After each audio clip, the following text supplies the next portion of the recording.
ఓం అఖండం సచ్చిదానందమవాంగ్ మానసగోచరం ఆత్మానమఖిలాధారం ఆశ్రయేయభీష్ట సిద్ధయే.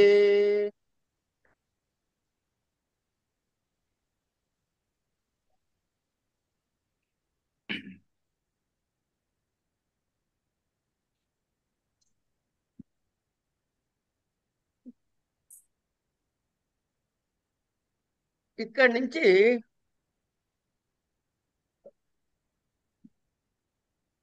ఇప్పుడు మనం ఏం చదువుకుంటున్నాం? ఇప్పుడు మనం వేదాంతం. సరే వేదాంతం చదువుతున్నాం తల్లి. ఇప్పుడు మనం ఏం చదువుతున్నామంటే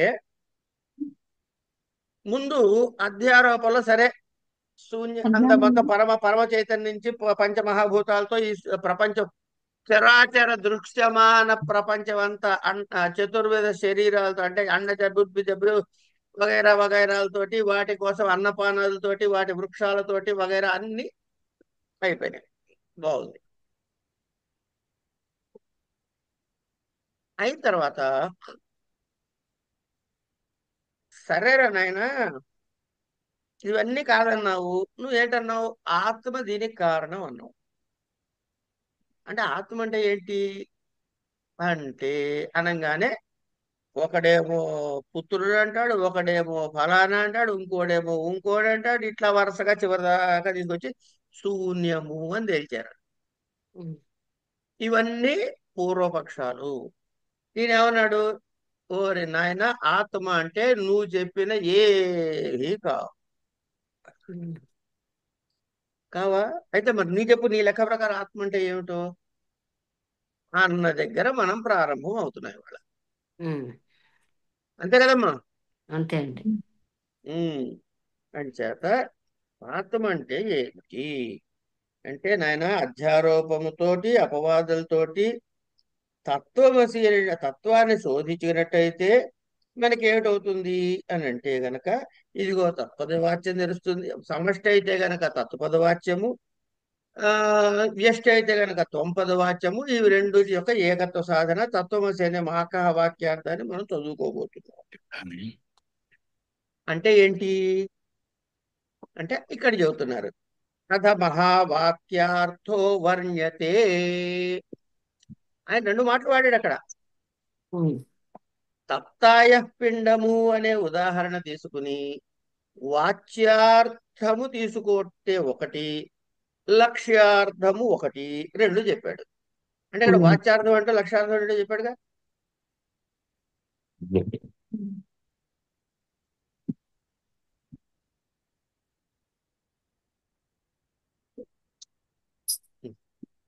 అథ మహావాక్యార్థో వర్ణ్యతే ఇదం.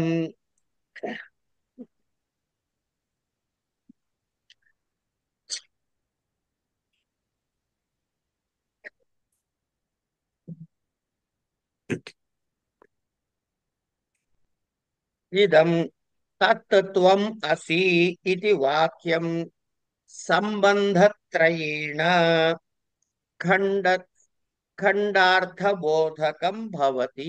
మూడు సంబంధాలతో. ఏమిటవి?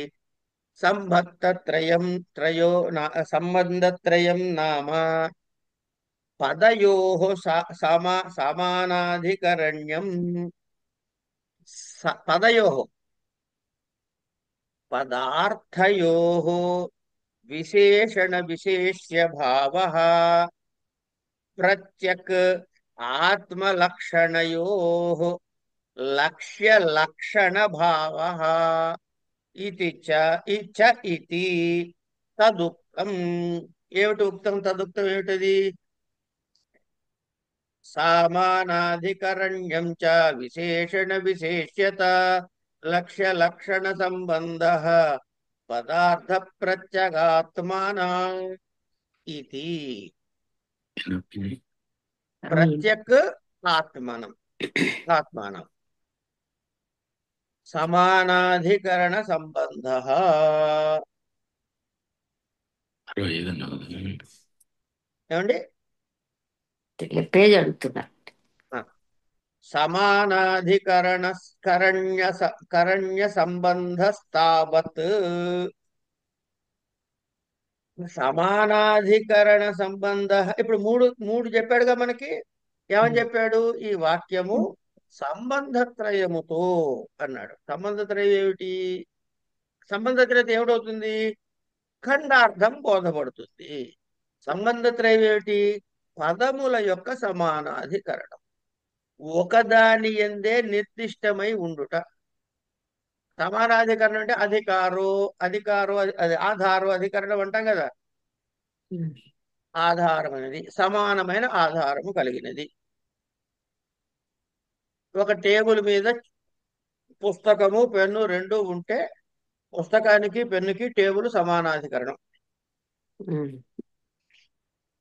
టేబుల్ మీద పుస్తకం ఉండి జేబులో పెన్ను ఉంటే సమానాధికరణ్యం లేనట్టు.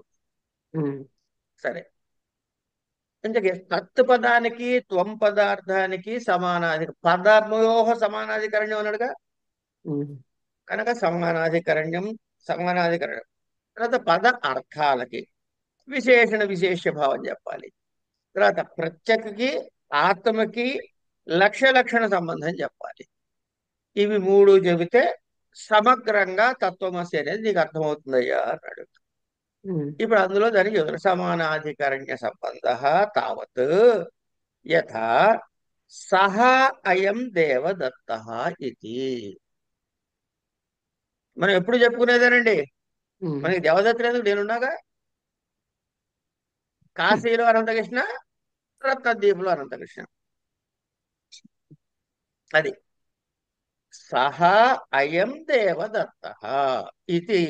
అస్మిన్ వాక్యే అస్మిన్ వాక్యే తత్కాల విశిష్ట దేవదత్తవాచక సశబ్దస్య ఏతత్కాల విశిష్ట దేవదత్తవాచక అయం శబ్దస్య చ ఏకస్మిన్ పిండే తాత్పర్య సంబంధ. ఉమ్.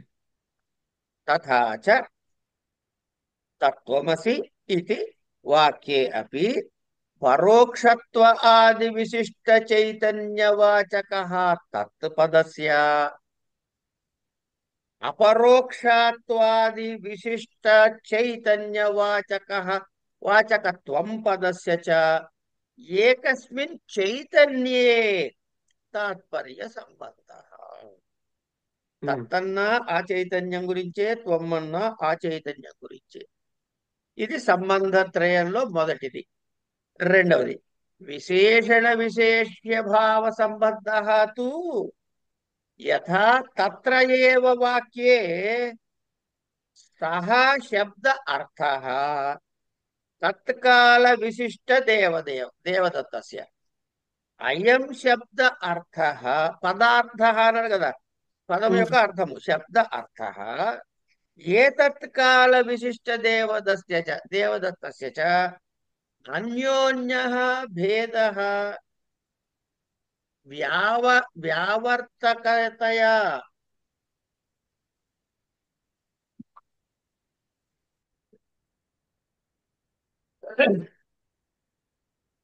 కనుక విశేషణ విశేష్య భావ సంబంధ తు యథా తత్ర ఏవ వాక్యే సహ శబ్దార్థః తత్కాల విశిష్ట దేవదత్తస్య అయం శబ్దార్థః ఏతత్కాల విశిష్ట దేవదత్తస్య చ అన్యోన్య భేద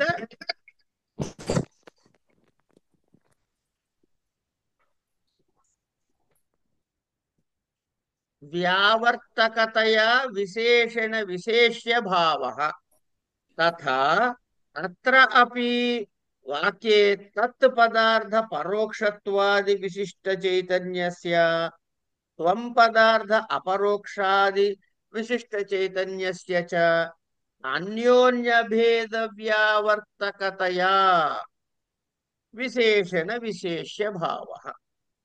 మూడోది లక్షణ సంబంధస్తు. లక్షణ సంబంధ తు యథా తత్ర ఏవ వాక్యే సహ శబ్దః అయం శబ్దయోః తదర్థయోః వా విరుద్ధః తత్కాల ఏతత్కాల విశిష్టత్వ పరిత్యాగేన అవిరుద్ధ దేవదత్తేన సహ లక్ష్య లక్షణ భావః తథా అత్రాపి వాక్యే తత్ త్వం పదయోః తద్ అర్థయోః వా విరుద్ధ పరోక్షత్వ అపరోక్షత్వాది విశిష్టత్వ పరిత్యాగేన అవిరుద్ధ చైతన్యేన సహ లక్ష్య లక్షణ భావః ఇయం ఏవ భాగలక్షణ ఇది ఉచ్యతే. ఇప్పుడు ఇంతకీ దీనికి ఈ లక్షణకి ఏం పేరు పెట్టాడండి? భాగలక్షణ అన్నాడు. దీనికి పేరు భాగలక్షణ అని పెట్టాడంటే వేరే లక్షణాలు కూడా ఏవో రెండు మూడు ఉండాలిగా, అవి ఒకటి కూడా చూద్దాం. అంటే ఇప్పుడు ఇంతకీ మనం ఏం చేస్తున్నాము ప్రస్తుతము?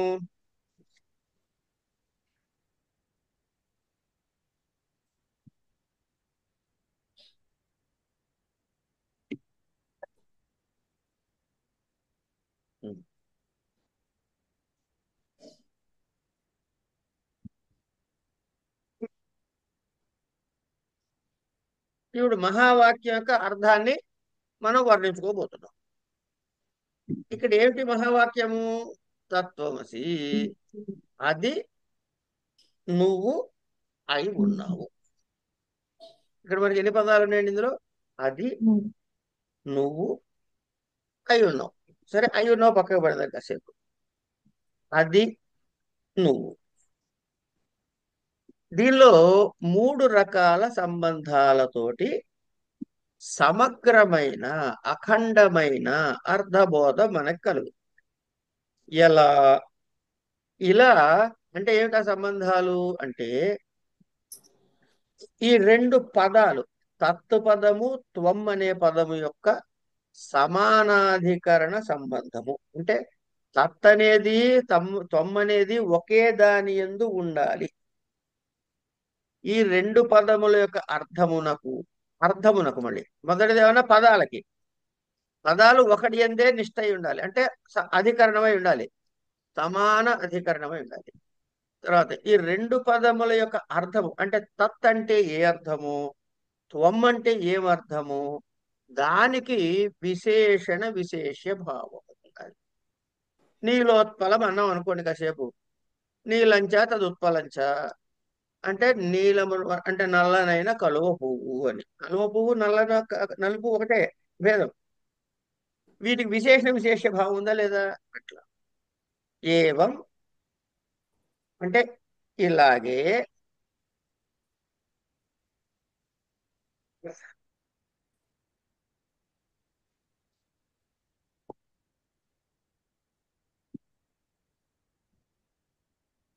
మనలో ఉన్న ఆత్మ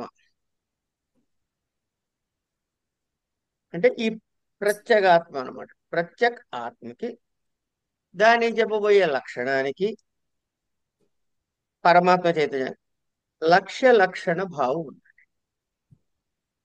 అంటే ఏమిటనమాట?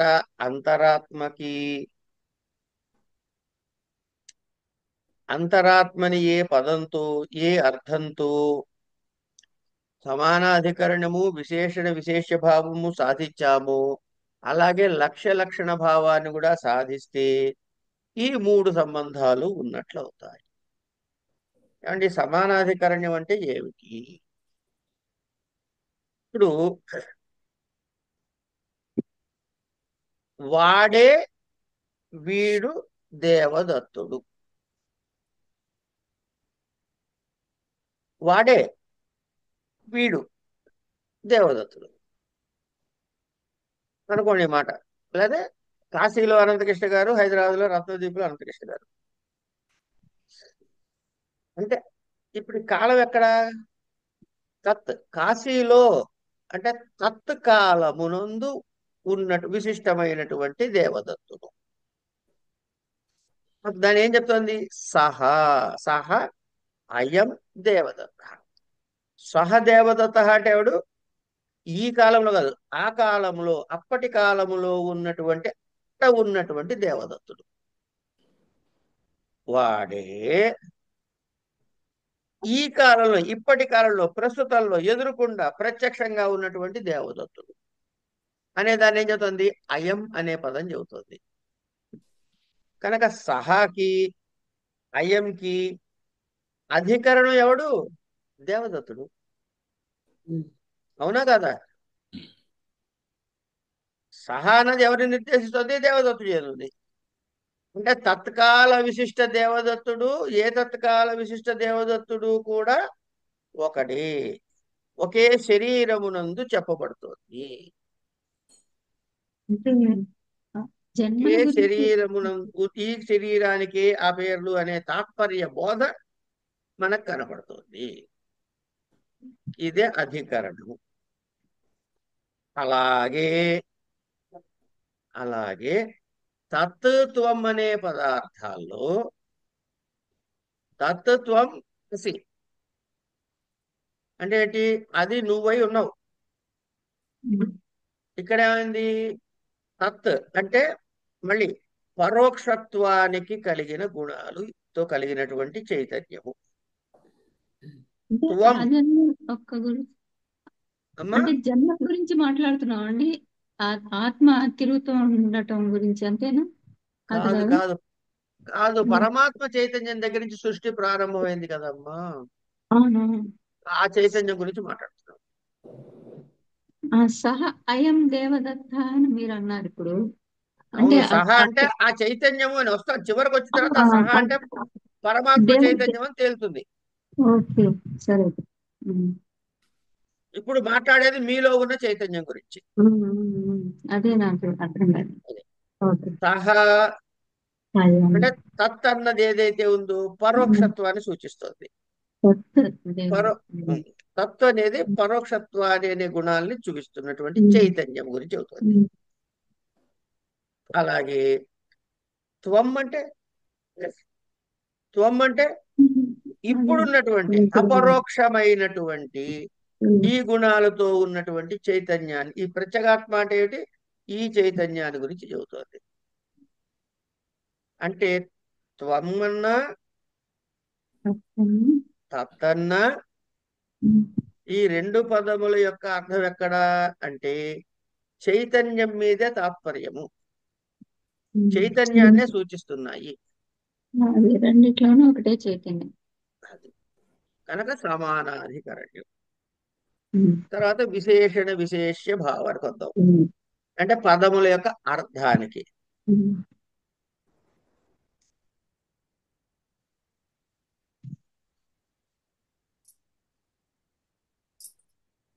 ఇప్పుడు ఇందాక చెప్పిన వాక్యంలో ఉమ్, అతడే ఈ దేవదత్తుడు అన్నాం కదా. అక్కడ సహా అయం దేవదత్త అన్నప్పుడు సహా అనేటువంటి శబ్దము ఆ సమయానికి సంబంధించిన దేవదత్తుడి గురించి చెబుతుంది. అయం అన్నది ఈ సమయానికి ఉన్నటువంటి దేవదత్తుడి గురించి చెబుతోంది. ఏమండి? ఈ రెండిటికి ఉన్న భేదం ఏమిటి? అక్కడ ఉన్నటువంటి ఆ కాలంలో అక్కడ గంగ ఒడ్డున స్నానం చేస్తున్న దేవదత్తుడు, రత్నద్వీపులో చింతపండు కొనుక్కుంటున్న దేవదత్తుడు అనే భేదాన్ని పక్కకి పెడితే ఏమిటైంది? దేవదత్తుడు ఒకడే. ఎర్ర చొక్కా వేసుకున్న దేవదత్తుడు, నల్ల చొక్కా వేసుకున్న దేవదత్తుడు అన్నప్పుడు చొక్కా అన్నది వీడికి విశేషమా విశేషమా? విశేష భావం వచ్చిందా లేదా? అట్లాగే సహదేవదత్త అన్న అయం దేవదత్త అన్న ఈ సహ అయం అనే పదాలు ఈ దేవదత్తుడికి విశేష భావం ఉందా లేదా? అలాగే తత్పదానికి ఉన్నటువంటి అర్థములు పరోక్షత్వ విశిష్టాన్ని తీసేసి పరోక్షత్వ విశిష్ట చైతన్యము, అపరోక్షత్వ విశిష్ట చైతన్యం అని అన్నప్పుడు ఈ రెండు అర్థాల్లోని విశేష ఆ, ఆ, విభేదించే శబ్దం ఏమిటి అంటే పరోక్షత్వము, పరోక్షత్వము, పరోక్షత్వ విశిష్టత్వము, అపరోక్షత్వ విశిష్ట చైతన్యం. ఈ రెండు తీసేస్తే పైన చైతన్యం ఉంది, కింద చైతన్యం. అప్పుడు ఈ పరోక్షత్వం అనే మాట ఈ చైతన్యం అనే పదానికి విశేష భావం వచ్చిందా లేదా? అట్లాగే అయం అన్నప్పుడు అపరోక్షత్వ విశిష్టత్వానికి చైతన్యానికి విశేష భావం వచ్చిందా లేదా? అంచేత ఈ పరస్పర భేదమైనటువంటి పరోక్షత్వ అపరోక్షత్వ అనేటటువంటివి తీసేస్తే ఇవి విశేషంగా ఆ అర్థానికి విశేష భావంతో కూర్చుంటుంది. ఇక మూడోది లక్ష్య లక్షణ భావ సంబంధ. అలాగే ఏదే సోయం దేవదత్త దగ్గరే ఉన్నాం మనం. సహా అయం దేవదత్త అదే వాక్యంతో మిగతా మాట్లాడుతున్నాం, మూడు చెప్పుకుంటున్నాం. ఇప్పుడు సహా అయం ఈ రెండు శబ్దాలు వాటి అర్థాలు కూడా పరస్పర విరుద్ధముగా కనపడుతున్నాయి. ఏ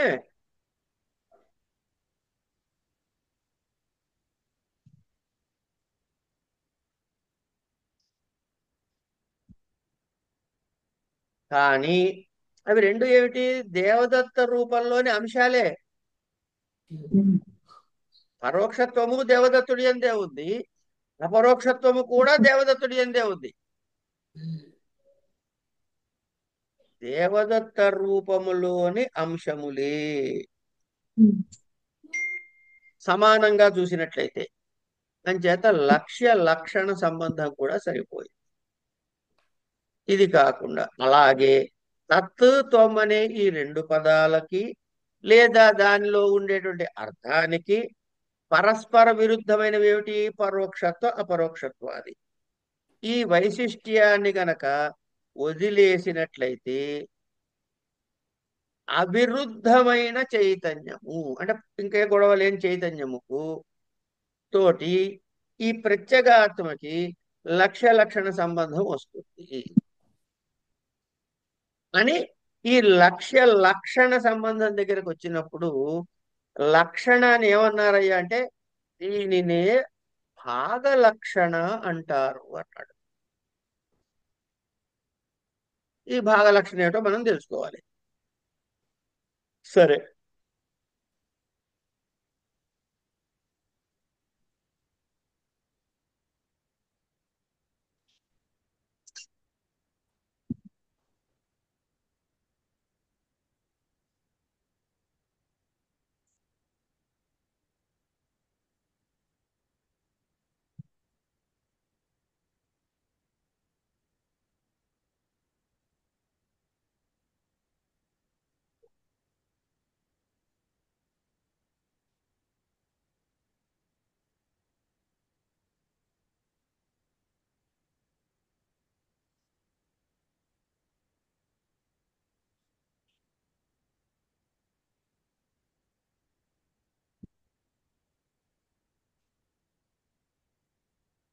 ఇప్పుడు ఈ తత్వమసి అన్నది ఏమిటండి అంటే దీన్ని ఉపదేశ వాక్యము అంటాం. ఎందుకని అట్లా అంటే శృతిలో ఉంది. అది కాదమ్మా, మరి అయమాత్మ కూడా శృతిలో ఉంది, దాని అనుభవాక్యం అంటున్నాం. అది కాదు వాక్యం తెలుగు అర్థం చెప్పండి. తత్వం అసి అది అంటే ఏమిటి? అది నీవై అయి ఉన్నావు. అది నీవై ఉన్నావు అని. నీవు అంటే ఎవరిక్కడ? మీరేగా. మీతో ఎవరన్నారు? కాసేపు నేను అన్నాను అనుకోండి, లేదా ఇంకోటి ఎవరు అన్నారు, లేదా వెంకటేశ్వర గారు అన్నారు అనుకోండి. అంటే ఇది మీ అనుభవమా లేదా వేరే వాళ్ళు అంటున్నారా?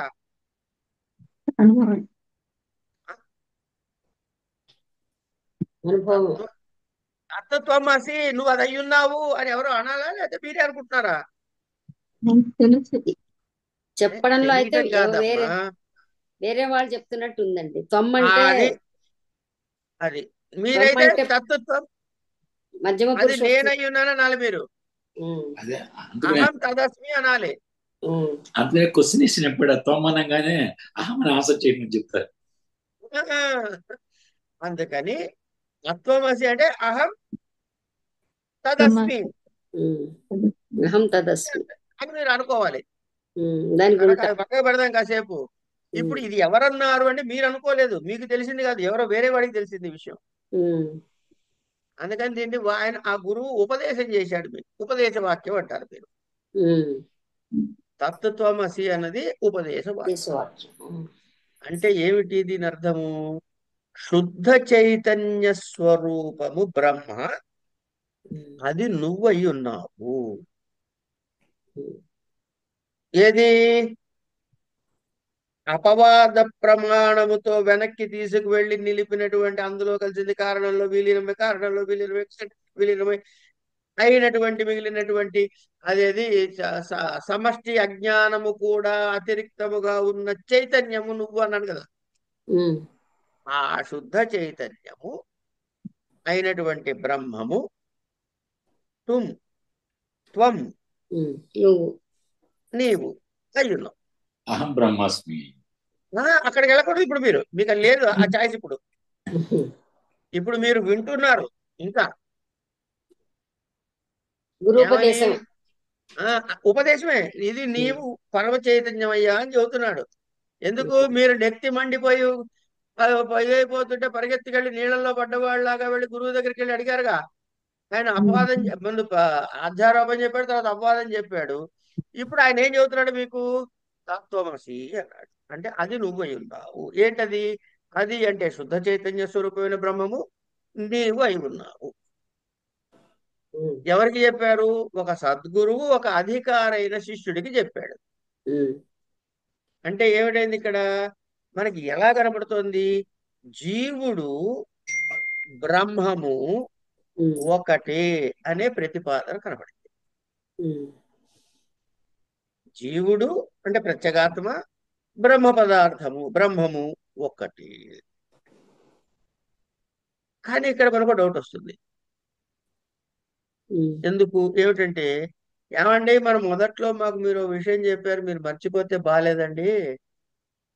సమష్టి అజ్ఞానంతో వచ్చిందా అనేటువంటి కారణ శరీరం దగ్గర ఏమన్నా ఆయన పేరు ఈశ్వరుడని, ఆయన సర్వజ్ఞుడని, ఆయన ఫలానా అని ఫలానా అని చెప్పారు. యువతలకు వచ్చి వ్యష్టి దగ్గరకు వచ్చేటికి ఆయన కించిజ్ఞుడని, అల్పజ్ఞుడని, ప్రాజ్ఞుడని చెప్పారు. మరి రెండు డిఫరెంట్ డిఫరెంట్ కదా. ఈ అల్పజ్ఞుడు బ్రహ్మం ఎట్లా అవుతాడు?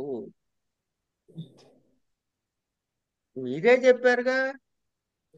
జీవుల్లో ఉండే వ్యష్టిగా చూస్తే వాళ్ళు మలిన చైతన్య శుద్ధ చైతన్యం ఉంది, మలినత సత్వ ఉంది, వాడు అల్పజ్ఞుడు. ఆయనేమో సమష్టిలో ఉన్నవాడేమో సర్వజ్ఞుడు, శుద్ధ చైతన్య శుద్ధ సత్వంలో ఉన్నవాడు చైతన్యమైనటువంటి వాడు ఆయన అని చెప్పారుగా మీరే. మరి ఇప్పుడు రెండు ఒకటేనట్టంటారు.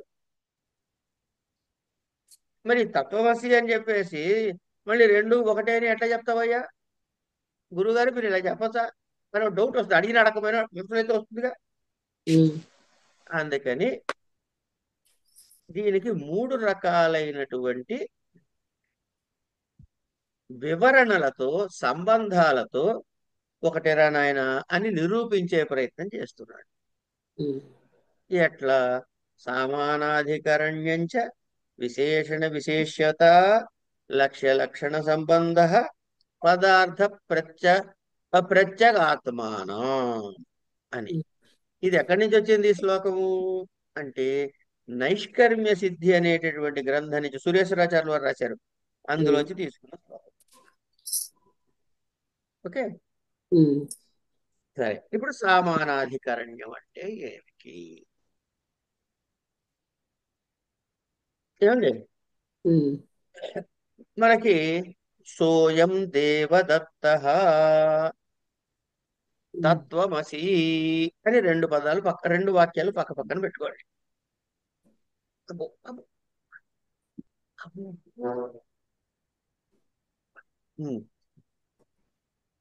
సహ అయం దేవదత్త తత్ త్వం అసి. రెండు పదాలు వచ్చాయి కదా, రెండు వాక్యాలు వచ్చాయి కదా. ఈ రెండిట్లోని తాత్పర్యం ఏమిటి? సహా అయం దేవదత్త, వాడే వీడైనటువంటి దేవదత్తుడు అన్నట్టుగానే తత్ త్వం అసి, అదే నువ్వు అయి ఉన్నావు అని నిరూపించడం దీనిలో తాత్పర్యం. అదే దేవదత్తుడు. ఏమండి?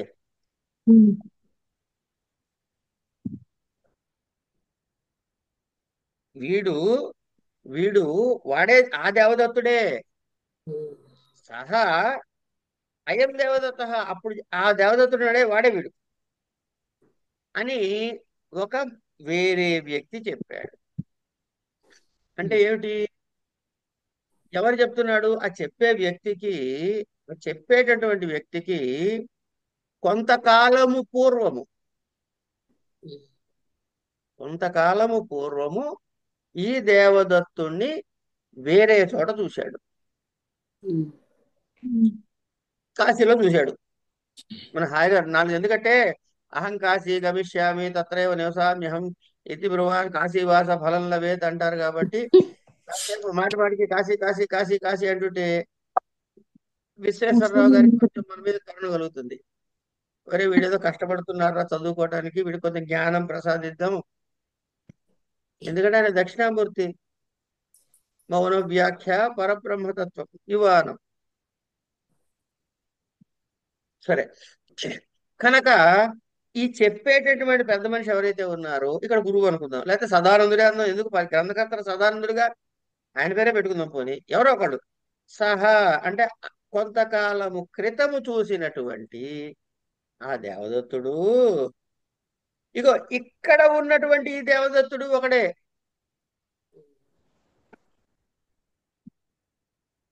ఏం లేదండి, చాలా సింపుల్ గా చెప్పుకుందాం. నేను కాశీ వెళ్ళానండి, గంగ ఒడ్డున స్నానం చేస్తున్నానండి, పాకుడు పట్టిందండి, జర్రని జారబోయానండి. నా వెనకాల ఇంకో ఆయన వచ్చి లటక్క నన్ను గట్టిగా పట్టుకున్నాడండి, నేను బయటపడ్డానండి. ఏమండి మీరు ఎక్కడి నుంచి వచ్చారు? మాది హైదరాబాద్ అండి, మేము ఫలానా మియాపూర్లో ఉంటామండి. సంతోషం సార్, రక్షించారు అన్న, బయటకు వచ్చి అయిపోయింది. ఏ సరే, మళ్ళీ హైదరాబాద్ వచ్చేసిన తర్వాత నేను మా మిత్రుడు ఇంకో ఆయన కలిసి ఎక్కడో సినిమా పోయాం అనుకుందాం కాసేపు. అక్కడ ఈ పెద్ద మనిషి కనపడ్డాడు. వీడికి పరిచయం చేస్తాను నేను. ఏమని? మరి నీకు అప్పుడు చెప్పానే, కాశీలో కాలు జారుతుంటే పట్టుకున్నాడు పెద్ద, ఇదే అంట. ఇవి మనం అనుకునే మాటనే కాదా? ఇవి మన నిత్యకృత్యంలో అనుకునే మాటలేనా? అది.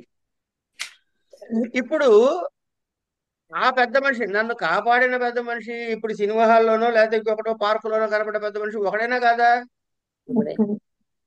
ఇక్కడ రెండు పదాలు ఉన్నాయి, సో సహా అయం దేవదత్త. ఇప్పుడు సహా అన్నవాడు దేవదత్తుడే, అయం అన్నవాడు దేవదత్తుడేనా కాదా? అంటే సహా అనే పదము కూడా ఈ దేవదత్తుడి యందే నిష్టమై ఉంది, అయం అన్న పదము కూడా ఈ దేవదత్తుడి యందే నిష్టమై ఉంది. అవునా కదా? ఈ రెండిటికి తేడా లేదు. అలాగే నాయన, అంటే ఎక్కడో పరోక్షము అపరోక్షము, ప్రత్యక్షం అపరోక్షం అన్నా ప్రత్యక్షం అన్న ఒకటేనండి. ప్రత్యక్షం అనుకుందాం, అపరోక్షం అనుకుంటే కొంచెం అర్థం కష్టం, కన్ఫ్యూజ్ అవుతామంటే ప్రత్యక్షం అనుకుందాం. ఈ రెండిట్లో ఉన్న దేవదత్తుడు ఒకడే. అంటే ఈ ఈ శబ్దములు రెండు ఎవరి మీద ఆధారపడి ఉన్నాయి? దేవదత్తుడి మీద. అలాగే తత్వము కూడా అసి అంటే తత్వం అనేటటువంటి ఒక చైతన్యం మీద ఆధారపడింది, అదే చైతన్యం మీద త్వము కూడా ఆధారపడింది అని సమానాధికరణ్యాన్ని చూపించాడు. సోయం దేవదత్త. ఏమండి? ఇందులో కూడా ఎట్లాగైతే తత్కాలమైనటువంటి ఆ విశిష్టమైనటువంటి ఆ దేవదత్తుడిని చెప్పుకున్నాము, అలాగే సరిగ్గా అలాగే తత్వమసి అనేటువంటి మహావాక్యంలో కూడా తత్ శబ్దము పరోక్షత్వము, పైగా సర్వజ్ఞత్వాది గుణములతో విశిష్టమైనటువంటి చైతన్యముని చెబుతోంది. త్వం అనే పదము ప్రత్యక్షత్వాది గుణములతో అల్పజ్ఞాది గుణములతో ఉన్నటువంటి చైతన్యాన్ని చెబుతోంది. పైన సోయం దేవదత్త అనే లెక్క ప్రకారం తీసుకుంటే తత్వము అనేది అంటే పరోక్షత్వము ప్రత్యక్షత్వము అనేది పక్కకు పెడితే, అలాగే సర్వజ్ఞత్వము అల్పజ్ఞత్వము అనే కారణాలు పక్కకు పెడితే, ఏమండి ఈ రెండిటికి కారణమైనటువంటి ఏమిటంటే చైతన్యము అనేది ఒకటే. చైతన్యం ఒకటే. తర్వాత విశేషణ భావం దగ్గరకు వస్తే ఏం చెబుతాడు? ఇక్కడ మనం ఇందాక అన్నసాను అన్నమాట, నీలోత్పలం అని. అంటే ఏ శబ్దము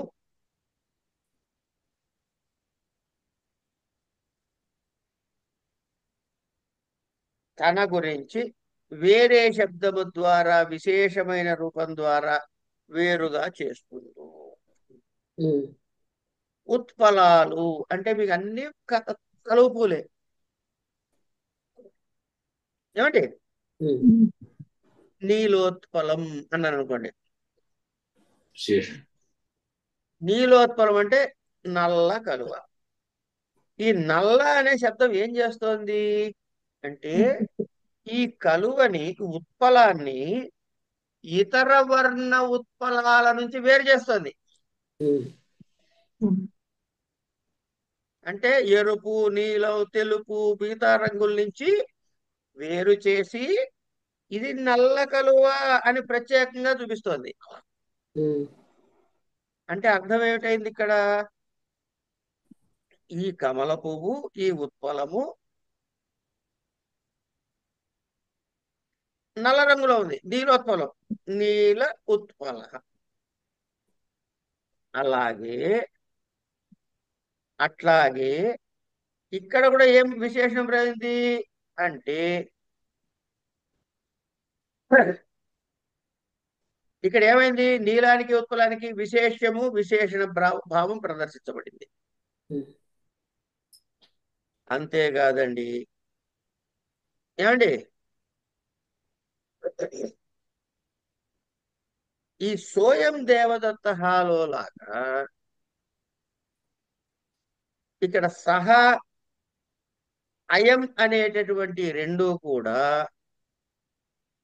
విశేషణ విశేషం అయ్యి విరోధి అంశత్వమైనటువంటి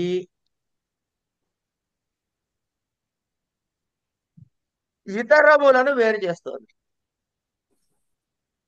అంచేత విశేషణ విశేష సంబంధము ఒక్క దేవదత్తుడి యందే బోధపడుతుంది కానీ ఇతర వ్యక్తుల్ని బోధించట్లేదు.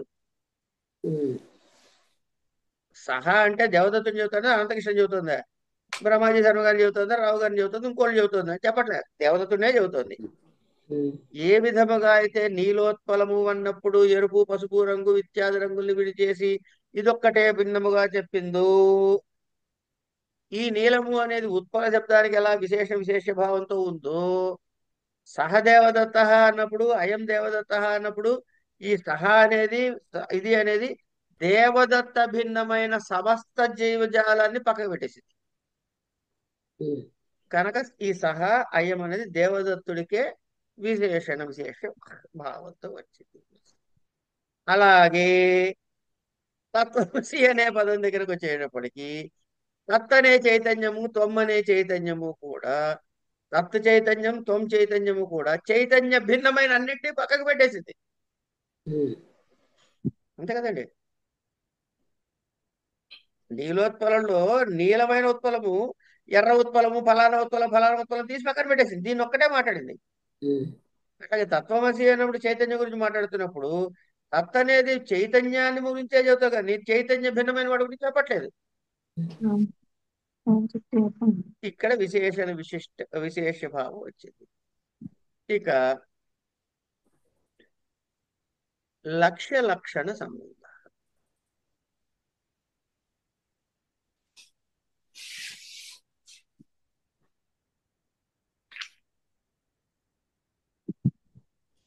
ఇప్పుడు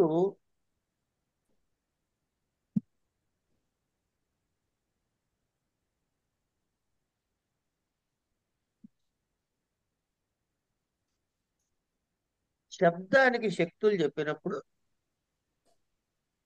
అభిధా శక్తి అంటారు శబ్దశక్తిని. ఉమ్, ఇది ఇక్కడి నుంచి తప్పి మనం ఎక్కడికో వెళ్ళి మళ్ళీ వెనక్కి వస్తాం కాసేపు. ఏమండి, అంటే తర్కంలోకి వెళ్ళి మళ్ళీ వెనక్కి వస్తాం. తర్కం కాదు, అలంకార శాస్త్రంలోకి వెళ్ళి మళ్ళీ వెనక్కి వస్తాం. చెప్పుకుందాం అది.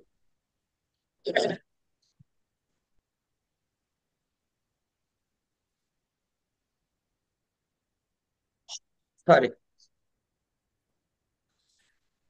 అంటే గంగాయాం ఘోష అనుకుందాం కాసేపు. ఉమ్, గంగాయాం ఘోష అంటే గంగలో గొల్లపల్లె అని అర్థం.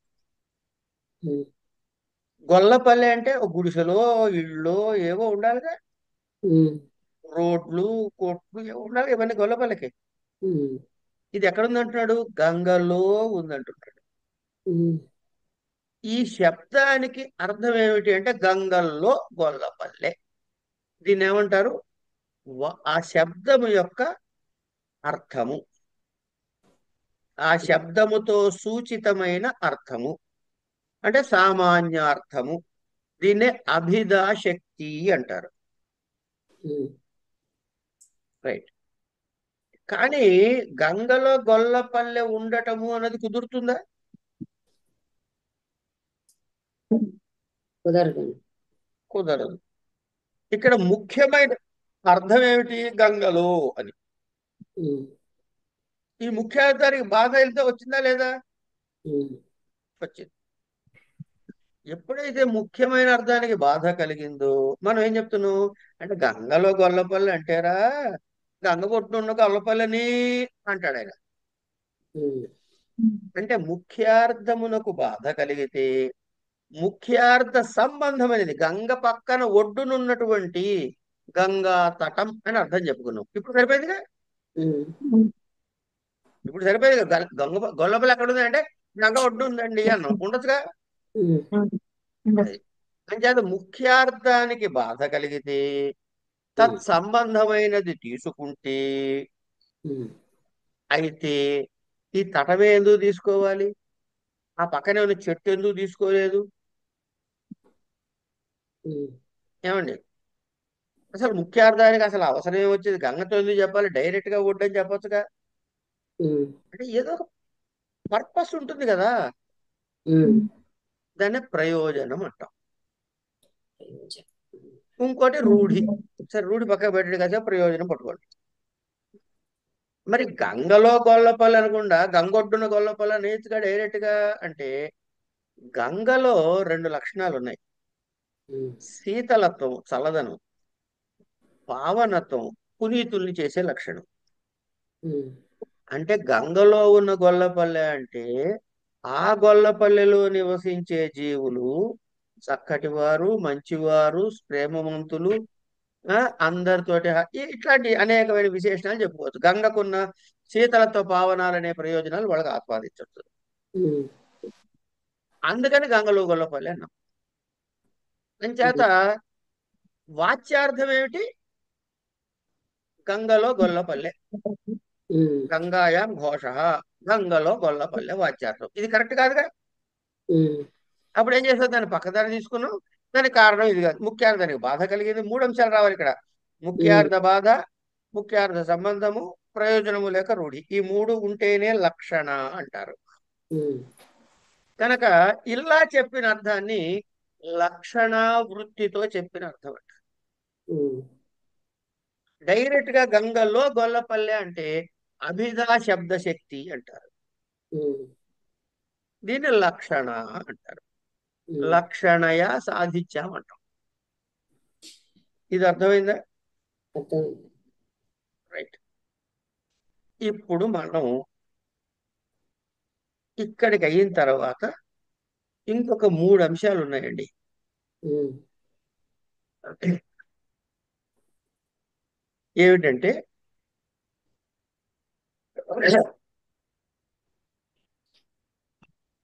గంగాయాం ఘోష అన్నాం. ఉమ్, ఇప్పుడు గంగని వదిలేసామా వదిలేదా? గంగా తటము ఈజ్ డిఫరెంట్ ఫ్రమ్ గంగ కదా. అవును. కనుక గంగాయాం ఘోష అన్నప్పుడు ముఖ్యార్థ బాధ ముఖ్యార్థ సంబంధము ప్రయోజనము చూసుకుని గంగా తటము అని చెప్పినప్పుడు గంగాయాం అనే పదంలో తీసేసి గంగా తటే అన్నాం. ఉమ్, అంటే వాక్యములు శబ్దం వాక్యం ఉంది కదా, వాక్యములోని పదాన్ని మొత్తంగా తీసేసామా కొంచెం ఉంచుకుందామా? కొంచెం ఉంచాం. గంగాయం గురించి చెప్పండి అమ్మా. ఘోష ఎట్లా ఉంది? గొడవలు రెండు చోట్ల ఉంది. ఉమ్, తీసేసాం. గంగాయాన్ని తీసామా ఉంచామా? తీసేసాం. తీసేసాం. దీన్నే జహద్ లక్షణ అంటారు. ఉమ్, జహద్ అంటే విడిచిపెట్టడం అనమాట. ఉమ్. మీరు విన్నారా ఈ పదం? ఎక్కడైనా వినలేదా? వినలేదు సార్.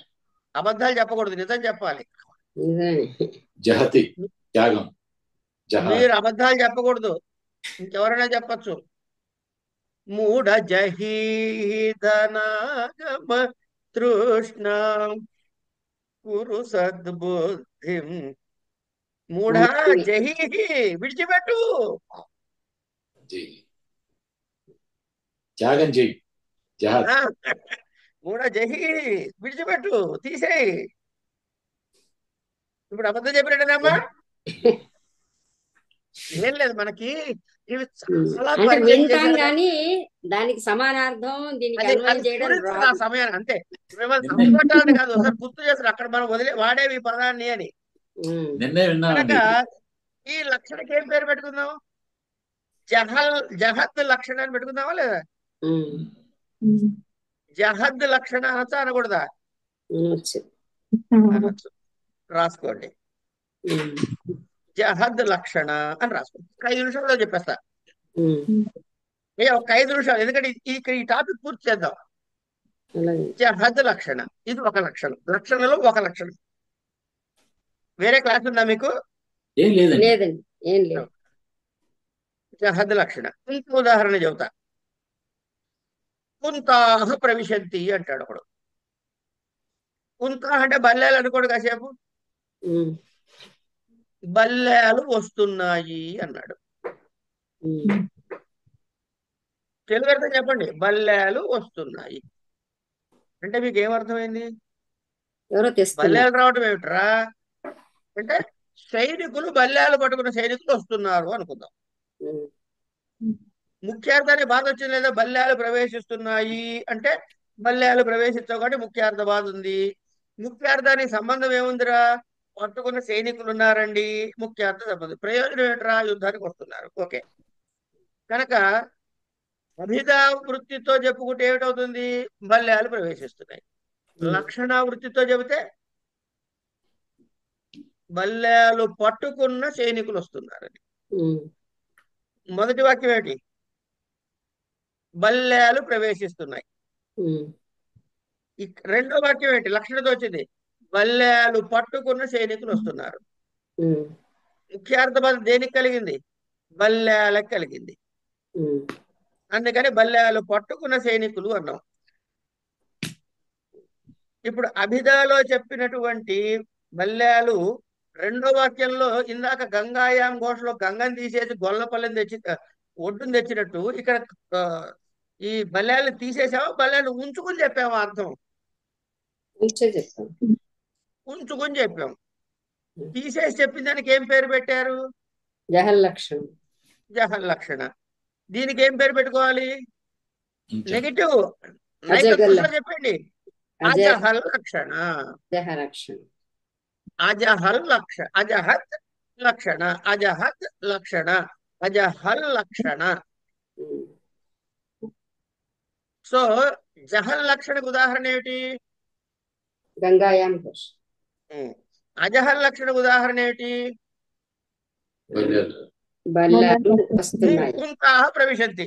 ఉంటా ప్రవేశం. కుంతాహ ప్రవిశంతి. సరే, ఇప్పుడు ఇంకో మాట చెబుతా. సింహో మానవక అన్న. ఉమ్, ఆ మానవకుడు అనేటటువంటి వాడు సింహము లాంటి వాడు. ఉమ్, సింహమే. మానవకుడు అన్నవాడు సింహం. ఉమ్. ఇప్పుడు ఏం చెప్పండి, మానవకుడు సింహం అవుతాడా?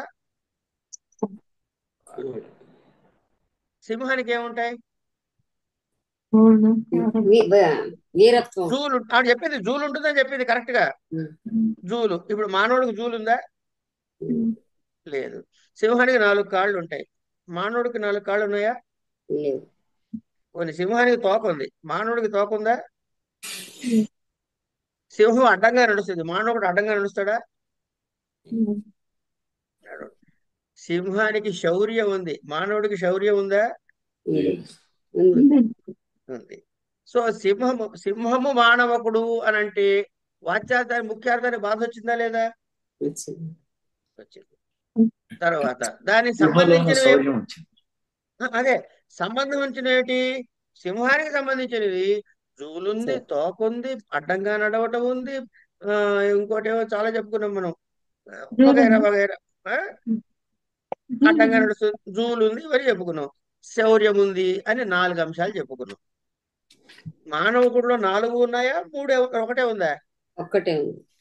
ఏమిటుంది? శౌర్యం ఉంది. కనుక మానవకుడి యందు మానవకుడి యందు శౌర్యము కలదు, అంతే కదా అర్థం? ఆ, ఇప్పుడు చెప్పండి, వాచ్యార్థం ఏంటి? సింహము మానవకుడు, సింహముకు ఉన్న లక్షణాలని వీడికి ఉండాలి.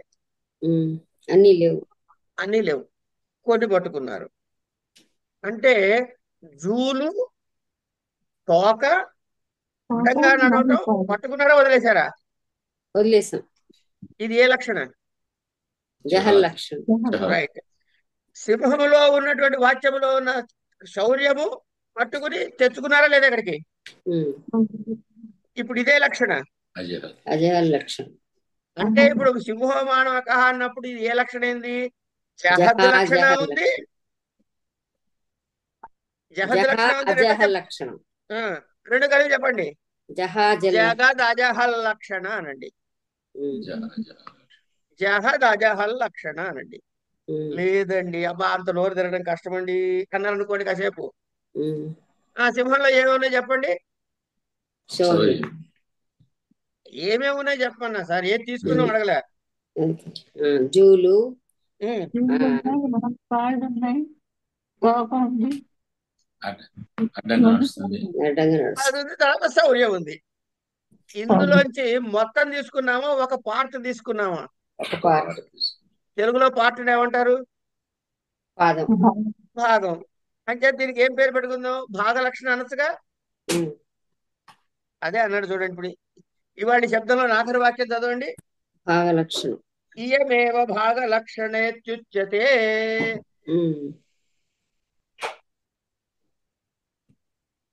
అంటే అన్ని నెగెట్ చేసుకుంటూ రావాలి మనం అక్కడికి వెళ్ళాలంటే. అంతే అండి. క్లియర్ అయిందండి? అయినట్టుగా అనిపిస్తున్నట్టుగా ఉన్నట్టుగా ఉందనిపించినట్టుగా అనిపించిందా? ఇంకోసారి చదవాలి సార్. మీరు జహతి పదం అండి, జహతి నార్మల్ గా అర్థం తెలుసు కానండి, అప్లికేషన్ అనేది ఇవాళ మీరు చెప్పారు. జహద్ అజహల్ లక్షణ అనొచ్చు, లేకపోతే భాగ లక్షణ అనొచ్చు. ఇప్పుడు ఈ తత్వమసి అనే దానిలో ఉపయోగించబడబోయేటటువంటి లక్షణ పేరేం పెట్టుకున్నావు? జహద్ అజహల్ లక్షణ లేక భాగ లక్షణ. అంతేగాని నాయన నువ్వు అనుకున్నట్లుగా జహల్ లక్షణ కాదు, అజహల్ లక్షణ కాదు, ఇది జహద్ అజహల్ లక్షణ అని చెప్పారు.